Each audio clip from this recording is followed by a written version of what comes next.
Okay, on this lesson, I want to teach you guys some very important um, definitions that are overlooked but are kind of tricky, like on your exams, AP exams, class exams, etc.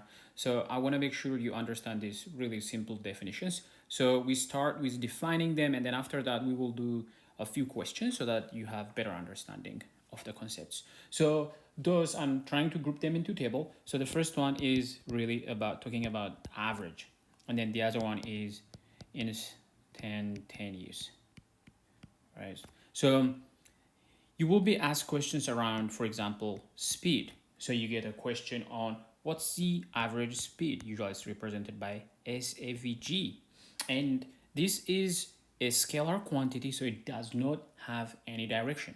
So what you do is you get the total distance traveled, that's very important, the top component, over the total time it took. So that's change in t. So this is your average speed. You may also get asked, for example, to find the instantaneous speed. So, which is just simply represented by v equals, dx dt.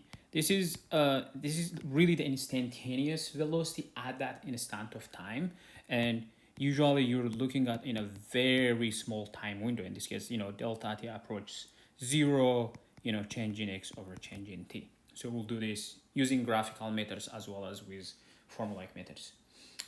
The other one is, as you guys did, it's velocity, right? So you get asked to find the average velocity. So one thing here is velocity is vector, right? Speed is scalar. Remember that. So in this case, you're looking at change in displacement, right? Change in displacement. This is a vector quantity. So you look at the start and the end, right? x2 minus x1 over t2 minus t1. This is how you find it. So don't confuse that with average speed because this has a direction, right? And similarly for instantaneous velocity, it's the same as, speed. It just doesn't have, the the vector. So it doesn't care about the direction. Uh, uh, like in the case of speed, it doesn't care about direction, but in this case, we have the direction. We care about the direction of this. So this is minus direction, right?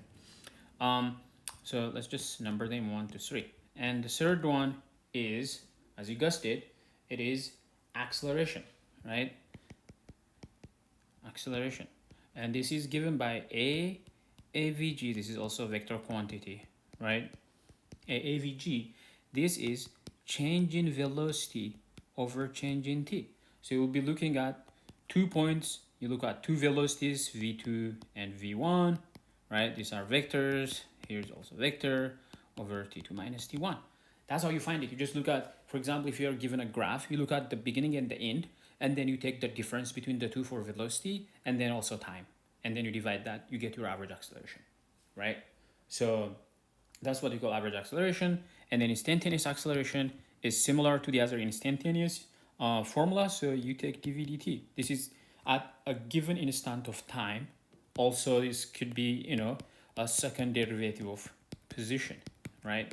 So this could be d square x dt square. So those are simple definitions. We will do examples later.